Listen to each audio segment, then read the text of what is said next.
All right, so last time we started talking about encapsulation, specifically structures in C. We'll get to that. But we started with classes in Java. The idea is that you can take multiple pieces of data, for example, book title, the number of pages, an author, whatever else a book is, and you can put it into one class. Well, we realized that, well, okay, an author is a first name, last name, maybe a date of birth or something. And so we threw that all over in here into the author class. We'll take care of that here in a second. But before we do, let's finish off that book class by looking again at our data and making sure that we're getting everything that we want to represent. So let me go ahead and open up that data. Remember that we do have a title, the author's first name and last name. I see here a release year and then a rating. So let's come back over here to the book class, and let's go ahead and add those two things. The rating should be pretty straightforward. That's going to be a floating point number, a fractional number. And I'll just go ahead and call it rating. But what about that year? So how would I represent a year? A string? I could. What? 2007, something like that. Right? That's how it's represented in the CSV file. How would you want to represent it, though? Probably with that local date and time library. Oh, okay. So we could do a publish year, right? But realize over here that the author is going to have a date of birth that we want to support too. In other words, we're going to want to represent the same object in two different objects. That tells me yet another huge giant red flag. What should I be doing? Defining an object. Now, normally I would go ahead and create a new class called date, right? And that would be, or year or something like, I would call it date because it would be a day of month, the month, and then the year. But why reinvent the wheel, right? If it's already built, so another principle of object-oriented programming is if you need to represent something, you build your own object, right? Unless there's already an object in the language or a library to represent what you want. And for that, we're going to use local date. There we go. Publish year. Right? Publish date, I'll call it, because it's no longer just a year. Okay? Local date. Here's a question. How does local date represent a date? So let's go back all the way to more the beginning of the semester where we started looking at functions. And I asked the question, how does square root work? What's the real answer to that? Who cares? Exactly. That's the whole point of abstraction. Procedural abstraction, function abstraction, abstracts away the details of how things work. Objects abstract away how things are represented. Right? It just is, right? It gets the job done. I can use a local date and another local date, and then I can use the library to compute the number of days between those dates. Or I can say, hey, local date today, and then the concept of next Tuesday. Right? That's all taken care of inside the class. But I am curious, how do we represent the local date? Let's jump into that class and take a look. All right, bunch of stuff there, right? Hey, there's the year. What is it? An integer. There's the month. What is it? It's a short. That's just a 2-byte integer.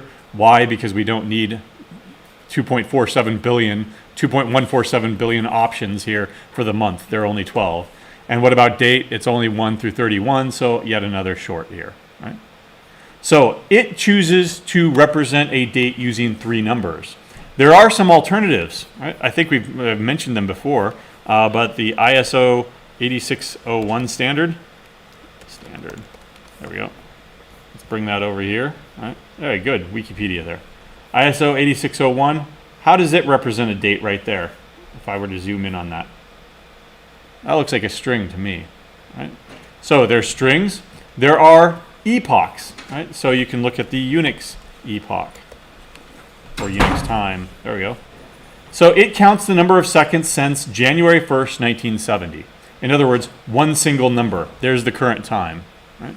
Go back in time and you've got negative values. Go forward to 2038 and now you've got a problem with 32-bit numbers and you're going to have overflow. Right? There are lots of different ways of representing time. Again, what is the answer? Who cares? Put it into a class and abstract away those details. Right? And they've already done that for us with respect to local date. In a way, string is already an abstract class, right? When you have to think about a string in C, what do you have to do? You have to make sure that there's enough memory. You have to make sure that it's null terminated, right? You have to make sure that when you're copying it, you make sure that everything is correct and it's not null, ... right? But by representing it as a string class, we take away all those details and we don't have to worry about it anymore, right? That's the whole point of creating classes, object-oriented programming. You represent real-world objects or things with, inside the class, you abstract away all the details, right? That's called information hiding. It's kind of, it's another pillar of object-oriented programming. There's abstraction, encapsulation, and then two that we won't get to are polymorphism and inheritance, right? So let's just go ahead and finish up the design here, okay? Let me jump, so first of all, I'm gonna need a way to create books. We'll go ahead and get rid of author here for a second, right? Because why? Well, now that I've got the title, the author first name, the author last name, the year published, and the Goodreads rating, I wanna create a book, book B, right? How do I create a new book so that with this data? Well, how do you create a new list? Or how do you create a new file? Or how do you create a new anything? With the new keyword, book. There we go. Now, if I were just to print this out, system.out.println, nothing's in there yet, right? Let me go ahead and run this again. And what is that? That looks kind of familiar. That's when we didn't use the arrays.toString method, right? Or when we use just some raw method of printing something out, right? It's just the memory address. Why? Well, because we haven't defined what it means to print a book, okay? Not only that, but we don't have the title. What if I just said the title? Now, how do I get access to B's title here? Dot title, right? This is called, at least in C, this is called the direct component selection operator. But in most languages, we just refer to it as the dot operator. Why? It's a dot, right? So it's the dot operator. What is the title of that book? No. Why? I created a book. What are its values? Right? Did they ever get set over here? No. So we need something new. We need what's called a constructor. A constructor is a way of creating an object, right?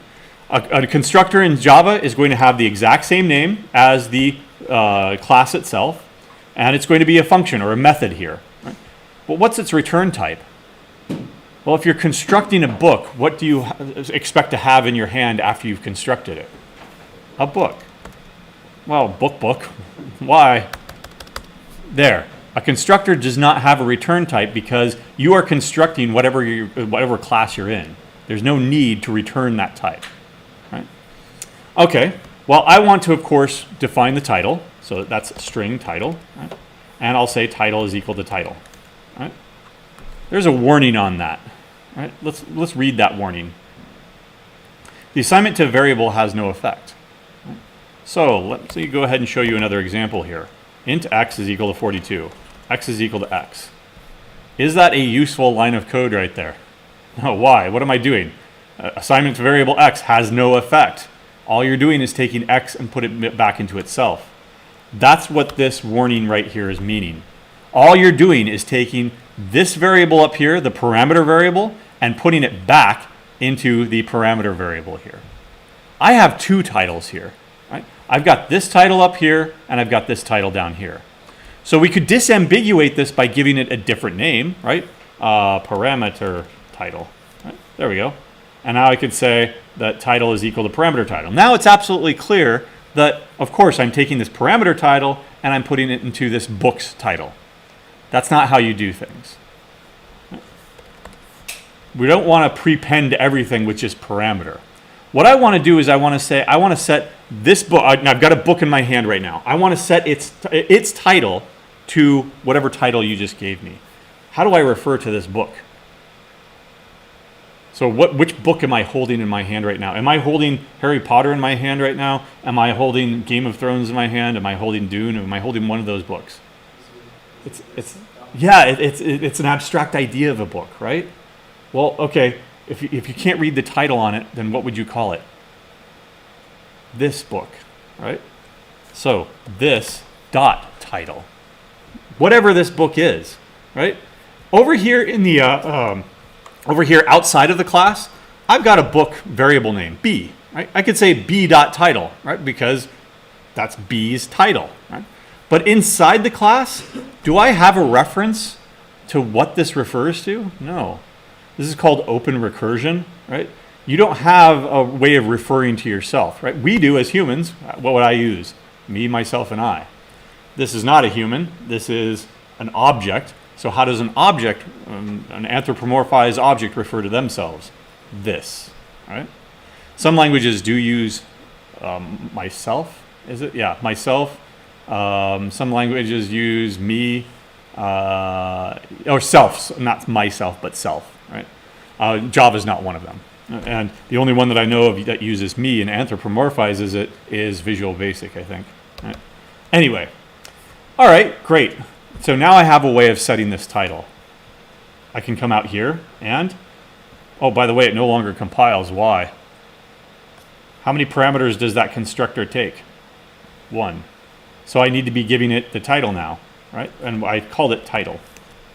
Once I do that, it'll now print out the title of each one of those things. I've got one piece of data. All I need to do now is come back over here and do the rest. This dot number of we don't have that in the data, so I won't end up setting that. This dot author is equal to, okay, that author, the published date. It's a headache. I don't like typing. In fact, one of the common criticisms of object-oriented programming or certain languages in general is you got to do so much typing, right? Apparently, nobody ever learned how to use their IDEs properly, right? So let me erase that entirely. Come up here, and I will generate constructor using fields. Which ones do you want? Remember that we're not doing number of pages, so I'll go ahead and get rid of that. We are doing author, published date, rating, etc., etc. So let's go ahead and generate that. Done. Did I have to type anything? No. Your criticisms about this language go away pretty quickly, right? There are ways of doing this in other languages that you can just put in one keyword and it automatically gives you all the getters and setters and stuff like that. Yeah. What's the super? Good question. Everything in so there's it goes to inheritance, which we're not going to get into. But what is a book? Well, a book is a extension or extends object. In Java, everything is an object or belongs to an object. Now, this is still compiling just fine because that's implicit in the language. I don't have to type that. So what is super referring to? It's referring to its super object. So what I could do is I could set up a hierarchy, like more generic. Here's a book, here's an album. Both of those things are media, right? And so media has a publisher or a publish date or something like that. And we'll definitely do that in computer science too when we get to object-oriented programming. But this is referring to whatever superclass it is, right? And in this case, it's just an object. It's auto-generated like that. That's not necessary. It's implicit that it does that anyway, right? So I'm just going to go ahead and get rid of it. Let's come back over here and look at how we can now create this new book. Remember, we have to give all the stuff that we just generated. I need to give it an author. I need to give it a date, a publish date, and I need to give it a Goodreads title, or rating, excuse me, which I've got right there. Now, the problem is that author and publish date don't exist. Okay. What do I need to do? I need to create an author based on that. Author is equal to new author, except that, remember, we're not done with that yet. Let's collapse this. All right, there we go. All right, there. One thing I'm going to do is I'm going to immediately get rid of this date of birth, month, day, and year, right? And I'm going to use that local date, publish date, or sorry, birth date in this case, birth date. And I'm going to immediately use my little trick here. Let's import that first. I'm going to immediately use my little trick here of generating a constructor using fields, but only the first name, the last name, not the middle name or the birth date. Right there. And usually it goes after. It's because my cursor was up there. Right? There we go. If later on you do have data that supports all four of those things, it's perfectly fine. Come back here and generate another constructor with everything. Right? There. If you have a constructor that I don't know their birth date, right? I don't know. Historical people generally are just guesses, like, oh, they were born in 1740 or something, right? What date were they actually born? Maybe the record's not there. So you can actually have a constructor that has first name, last name, middle name, but without the birth date. You can have as many constructors as you want, as long as they differ in the number and or type of parameters up here. Now, the way that it generated this stuff is unsatisfying because it's got a lot of repeated code, right? Super, author, first name, last name, then middle name just is added over here, birth date over here. Which one of these three things is the most general one? The first, it only takes first name, last name, right? So the one that takes everything is the most general because it takes everything. Okay? What I'm going to do is I'm going to rewrite each one of these to only call that one function, to that one parameter. I want to call this author right here, specifying the author first name, author last name, or what about the middle name? I don't have it. So author last name. And, oops, come on. By what? Come on. So author first name, comma, I don't know, comma, author last name, comma, I don't know. Well, in Java, what is I don't know? Oh, I don't know. Or IDK. IDK, oh, you said lowercase, so IDK. Now, missing data is what? Doesn't exist. It's not there. Void is one way of doing it. 0 is another way of doing it. But in Java, what's the way of doing it? What's that magic thing that says it doesn't exist? Null. There we go. And null. Now, it's not going to let me do it this way, because, again, it's in the author class. It's not the author function. These are all constructors. How do I refer to this object's constructor? I use the same keyword this. All I'm doing is taking these two things and handing them off to the most general constructor with two pieces of missing data, and it's taking care of all of those settings. Right? Likewise, how should I do this one? This, author, first name, I don't want typing, author, middle name, author, last name. There. Oh, sorry. What am I missing? Date. No. There we go. There. I'm going to move this one up here. The most generally goes down to the bottom or something. Whatever. You could go at the top. I don't know what the style is on that. But in any case, what I've done is I've made this object really, really flexible. You can create an author with just 2 pieces of data. You can create an author with 3 pieces of data. You can create an author with 4 pieces of data. Okay? So now let's come back over here to the book, or the demo class, excuse me. And I only have these 2 pieces of data. So I'll go ahead and say author first name, author last name. Except now that I'm thinking, wait a second. Author first name, author last name, author middle name. This is already the author class. Why am I repeating these things? All right. So here's one of those tricks that I've shown before that now is really going to come in handy. What? Refactor, rename, first name. There. Oh, come on. You didn't do it everywhere. Should have done it everywhere. There we go. And author, middle name. I would do the same thing there, et cetera, et cetera. I'll just leave it as is right now. All right, that's just boilerplate stuff. Yeah. Your first name in the bottom one in like the function part? Thank you. Right there. Yeah. Oh, well, that would still compile. There, but yeah, now it's consistent. All right. That takes care of that. What about publish date here? So they designed this local date, publish date, right, is equal to, if I use the same pattern, I would expect it to be a new local date, passing in the year published, right? And then maybe nothing for the month, nothing for the day, right? Or question mark, or null or something like that. Or maybe they designed it so that the constructor, there was only one argument constructor that took just the year. They didn't design it that way, right? They decided that they were going to make all their constructors what are called private. So I've got a public constructor right here because we've been using public this entire time. What if I made this private? Now let's come over here to the demo and see what happened. All right, and let me get rid of this for a second. All right, and I'll put null here for a second. Am I going to be able to create a book? Nope, because it says that the constructor is not visible. Public means that anybody can see it. Private means that nobody can see it except for the class. Right? There's two other intermediates. There's a package protected and protected that we won't talk about until later. But in any case, they decided to design this class, this local date class, with no public constructors. They wanted you to create local dates a different way.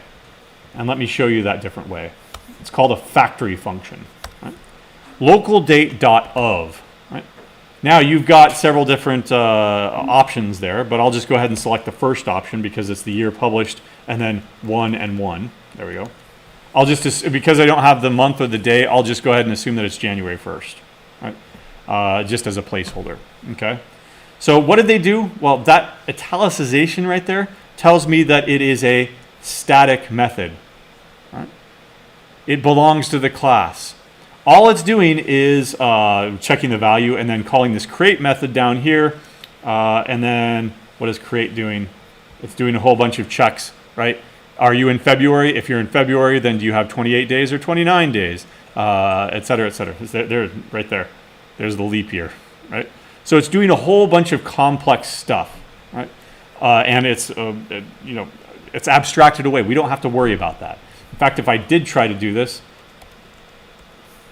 February 30th, it's going to throw an exception because those values are not going to check out, okay?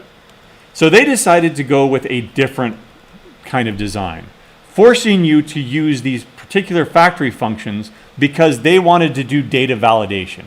Generally, constructors don't do data validation. You can, but it's a little bit different style, okay? So just a little bit different way of doing things. Publish date. There we go. Let's come back over here to book, and I want to make it useful, so I will make this into a public constructor. Excellent. Now let's go ahead and run this again, see if it works now. Okay, all it's doing is still printing out this title. I want you to print out the entire thing. I want you to print out the representation of a book. Now we're back to that memory address, okay? Remember what encapsulation is, especially strong encapsulation? It's the grouping of pieces of data together that act on that, in one logical unit, excuse me. We've got that, we're done. The protection of that data, we'll get to that in a moment, but it's grouping the functionality that acts on that data within that object. So if you wanted to formulate a way of printing a book, where does that functionality belong? Right here in the book class. Right? And everything is going to have a toString method. Right? And I'll just return this dot title, right? Plus by plus this dot author. There we go. Let's go ahead and run this again, the demo again. There we go. Now we're getting Harry Potter and the Deathly Hallows by blah. Again, what do I need to do in the author class if I want a nice way of pretty way of printing it? I need to do a toString method. Once again, I don't like typing. Okay? Let's go up to source, generate, hey, what is that? The toString method. Now, what do you want to print? I want to print just the author, the title, and also the rating because I want to find the best one. Right? All right. Well, actually, no, let's do the publish date as well. Right, there we go. Generate that. It's not very readable. That's what it looks like. Right? That's what you get out of auto-generated code. So if you want to, you can come back and make it a little bit prettier. Right? I don't know if we covered this or not, but we will now. String.format. Do you remember in C you have printf, which prints to the standard output? You have fprintf, which prints to a file. You also have sprintf, which prints to a string. How do we get sprintf here? Because I need to return it as a string. String.format does that. Right? So let me go ahead and say %s. There's the title, comma, by author's first name, or no, here's the author, excuse me. And then we'll put in the rating here as a 2 decimal number. Right? And then that will be this dot title, comma, this dot author, this dot rating. There. Now I can format it a little bit nicer. In fact, I'm probably going to want to end the line, aren't I? No, because I'm going to use println in the main function there. There we go. All right, almost there. It's looking really nice. Right. Let's do one thing here to align stuff up. I will print a minimum of 40 columns and justify it to the left so that it looks nice and pretty for the title. Right. That relieves me of the need of doing a comma there. Now I'm getting to tabular data, right? Stuff that looks like it was printed in a table. Right? What about this author right here? Well, I need to write a toString method, or do I? Well, I do need to write it because the default is going to look not very nice, but I can at least get me started there. Just the first name and last name is what I'm interested in. Once again, string.format %s, %s, comma %s. Last name, first name is what I'm looking at here. This dot last name, this dot first name. There. Come on. Oops, sorry. There's where the double quotes go. Right? Oh, okay. I didn't update this to last name. Author last name. Right. Clean it up later. Now let's run it all again. Yes. Right. There, looking real nice at this point. Right. If you wanted to, you could of course format this so that it's also in a standard format with a minimum number of columns. I won't go that far though. Okay, I'm almost there. Right? I'm almost to an acceptable level of design on this stuff. Let me show you something else here. b.title is equal to hello. There. So once I've created it, I can always go back and change it. Right. Oops. Did I never print it? Oh, system.out.println b. There we go. I think I just got rid of that line, right? Okay, there we go. Does that sound like I should be doing that? No. Let's come back over here and remind ourselves what strong encapsulation is. We've got the grouping of pieces together that form in one logical unit. That's good. We've got grouping the functionality that acts on that data. That's good. What do we not have? The protection of that data. This is a public member variable. Anybody can see it. Anybody can do anything with it. And if you've got that level of visibility, then you'd better be testing the eventuality that everything will change it. What's to stop me from setting this title to null and ending up with a null pointer exception at some point? What's to stop me from entering February 30th, 2020, right? What's to stop it? What stops us in the local date there? Remember? Oh, here, let's get rid of that. What's it doing? It's checking the validity. Checking that, because it had good, strong protection of that data, right? It prevented you from doing bad things by checking and then throwing an exception. So I want that same level of assurance here. I'm going to go ahead and, I'll leave that here for a second. I'm going to come back over here and start making everything private. Private, private, private. In fact, here's that other trick. Oops. Private. There we go. That was block selection mode. Remember, at least on a Mac, that's Option Command A, Command Alt, or Control Alt A, maybe in Windows, I'm not sure. But there, now I've made them all private. And I don't need local date time. I don't care what minute it was released. Let me come back over here. It doesn't even compile anymore. I'm protecting my data, right? Now it's not protection as in security, right?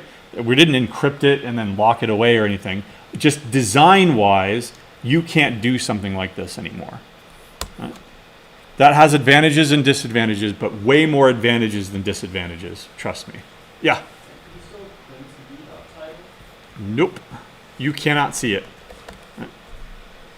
Once you, I have no idea what this title is because all I see is a book. I see the public constructors, right? So what if you did want to print the title? I just want the title. I don't want anything else. I want to get the title. That'd be nice, right? Well, if that's nice, then if that's what you want, then design your object like that, right? Go ahead and put that in. Public string, get title. The unbearable sadness of typing, right? What should I do? Source, generate getters and setters. Generally, doing setters is bad because that makes your object immutable. It can be changed. Bad, right? In a multi-threaded environment, that throws a wrench into everything. I'm going to make this read only, but I'm going to allow you to all the setters. There we go. Now you can get whatever you want because I have some assurance that you're not going to be changing it. Yeah, sure, here's the title. You can't change it because it's immutable. Both the title is immutable, changing it, and also the string that represents it is immutable, right? Protection of that data. And now over here in demo, yeah, you can do that. There's all the titles. Or defaulting to the toString method like that gives us what we were looking at before, but you generally do not explicitly type the toString method. Java comes in and fills in that bit for you. Right? Just print the object. Okay. All right. Any questions so far? Yeah. So how is it noted to get those tokens? I wrote that, right? Yeah. So when you're per title, it gets that token? No, I'm taking the token and I'm putting it into this local variable title. Then I'm handing off the local variable to the constructor. The constructor then copies that title into the book's title. That local variable is going to change on each iteration. But once this is set inside the book, the first book has its title, the second book has its title, the third book has its title. Right? Because it's this title, not that title. Right? So that title. We don't write that either, but that's the idea. Right? This title is equal to that title. Right? Undo. Don't write it like that. All right, so I've got all my books now, except that I'm not doing anything with them, so let's do something with them. Let's put them into a list of books. Right? Books is equal to new array list. And I don't want to instantiate that on every iteration, so let's move that up here. Books, library, call it whatever you want.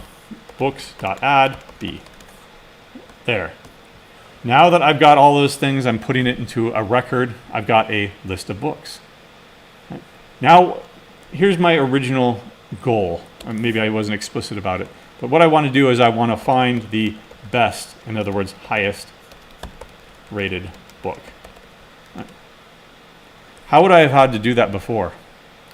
Go through once, find all the ratings, find the highest one. Go back over it again, and find that book with that rating and hope that multiple books don't have that rating. Right? How can I do it now? Here's one option. Double highest rating so far, but I'm not going to call the variable that. I'll just call it highest rating. What should I initialize it to? So that any other book will be better than it so that I can actually find a book with the highest rating. 0, that's sensible. Unless all my books happen to be 0, right? So one thing that usually when you do a flag value, you do it out of the range so that you know that's definitely my flag value. -1, that can't happen. If I get -1 as an answer in the end, I know that something is wrong with that, right? Not, oh, 0. Oh, we must have really crappy books all over the place. Or maybe no books, books don't have any ratings yet, right? So come down here, I'll add the book. And what I'll do is I'll also ask if B dot, or get highest, or get rating, is greater than the highest rating so far, highest rating, then I will update the best book. Best book is equal to B. Of course, now I need the best book. Right. Book, best book. Right. There. Now at the end, we can print out the best book. System.out.println. The best book is system.out.println B, or best book. Right. Yeah, go ahead. Good question. Right. Well, wait, why am I maintaining highest ratings? What was the whole point of this? To take these 4, 5, 6, 7, 8, 100 pieces of data and put it into one object. Why are you breaking encapsulation here by keeping track of a separate variable that keeps track of the best book's highest rating? Let's get rid of it. All right. Best book. If the rating of the current book is greater than the best book so far, best book dot get rating, right? Then update the best book. Now there's a problem here. Spelling of system is one problem. Best book, okay, yeah, good. It's highlighting what the problem is, right? So let's read what the problem. Local variable best book may not have been initialized. I initialized it with a -1 value, right? When it was just a regular old variable. Right? I could initialize it here to, well, I don't have a best book yet. Null. Okay. But now that takes away the compiler error, but what happens when you get to that first book and you try to compare it to the best book's rating so far? Null pointer. Because you can't go null.getRating, right? So back to square one here, ideas. Just initialize it. Okay, initialize it with something. That's called a dummy key.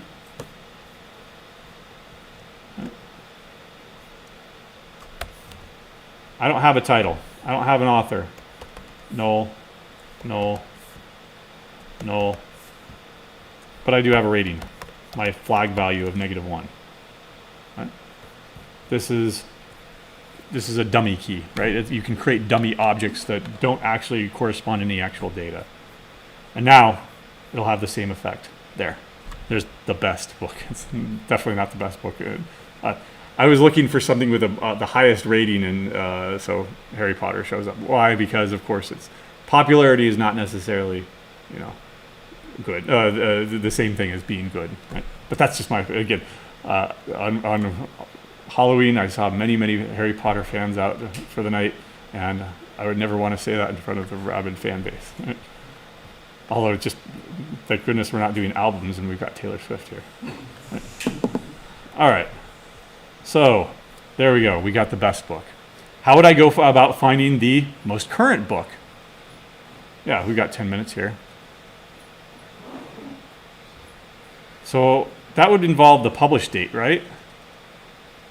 That would involve the youngest book would be the least old, right? So if there were a way to find, here's the publish date, well, how many days is that ago, right? Is there a way of doing that here? Do you see that in this book class? No. Come back over here. If you have functionality that acts on that data, that it was released in 2017, or was it 2017? Was it 2007? Right? Certainly. Okay, it's way old. Right? So 2007, that would make it how many years old? 16 years old for the last one. Right? So I want to find the oldest or the youngest book. That sounds like functionality that acts on that data. Where does it belong? In the book class, right? If I wanted to determine how old J.K. Rowling was, does that belong in the book class? Nope. That sounds like an author thing. Where does that belong? in the author class. Right? So when you're designing your objects, just think about, well, what data does this act on? It acts on that thing. Well, where does it belong then in that class? Right? It's pretty straightforward. Let's go ahead and add that functionality. Public int days old. Days old, that's good enough. Right? Right. This dot publish date dot days between, days until. Publish date, not publish date, but local date dot today. How do I do local date today? Now I'm going to have to look it up. We've got time. We won't be going on to C yet. So Java local date today. How do I get today's date? Now. Okay. Thank you. Now. Dot now. And return this. Oh, what's its return type? Days until now. Oh, no, that's not. Okay, so it's a period. What is it? Duration. Dot days between. Nah, darn it. I forget how to do this. So Java days between local date. You don't think there's like a days sense function? This is something like that, but if you want, it all, you got to be careful because it's all localized, of course. And are you on the? We're on the Gregorian calendar, in case you didn't know what it's called. You know, there used to only be 10 months, and then they added August and July at some point 2,000 years ago or something. And we're on the then they added. They didn't always have leap years, and they added that, and et cetera, et cetera. And what happens when they get rid of leap or daylight savings time, right? Then now it all changes. And so the maintainers of this library have to worry about that, but we don't, right? Days minus, now, duration between, there we go. Oh, come on. That's way too complicated. Today, so that's local date dot now. At start of day, yes. All right, I'll put in, like any good programmer, what I'll do, put in to do, and I'll return 0 here. Right? So to do, implement this. All right, there we go. Otherwise, that's a pretty good demonstration of book, author, date, classes to support this. Eventually, we're going to use the same one to, well, okay, you could find the best book. What's another way of finding the best book? I mean, you could find it like this by getting the rating and go iterating through it every single time. What's another way that you could have done this?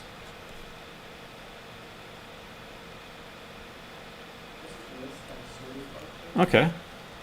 Collections dot sort. The list doesn't have the sorting function, but the collections dot sort does. And this will be books. Right? Wait a second. How do you sort books? It doesn't know. If it's a list of integers, it knows how to sort integers. If it's a list of strings, lexicographic, it knows how to do that. How does it sort books? This brand new thing that Java doesn't know anything about. Now that's on us. Yes, it knows how to sort, but we have to tell it, no, this book goes up here because it has a higher rating, and this book goes down here because it has a lower rating. That's called a comparator. We've seen that before, right? When we have strcmp and it returns something negative, positive, or 0, depending on the relative ordering of those things. So that's what we'll be doing after we redo all of this in C. And by the way, it's going to be a little bit more work. Why? Because you don't have these things in VS Code, right? Because you don't really have objects either. But we will be doing all of the same things. We will be defining a structure that holds member variables. We will be defining not a constructor, or not a constructor because we don't have objects, but we will be defining factory methods, right? Something like create book, right? Initialization methods. So if you've already got a book and its memory set up, you can go ahead and initialize it instead, right? We'll also have toString methods, right? And a bunch of other things if you want, except that you won't put them in a class because we don't have a class. Instead, you'll just group them over here together in one file. Right? All right. Any questions? All right, then have a good weekend.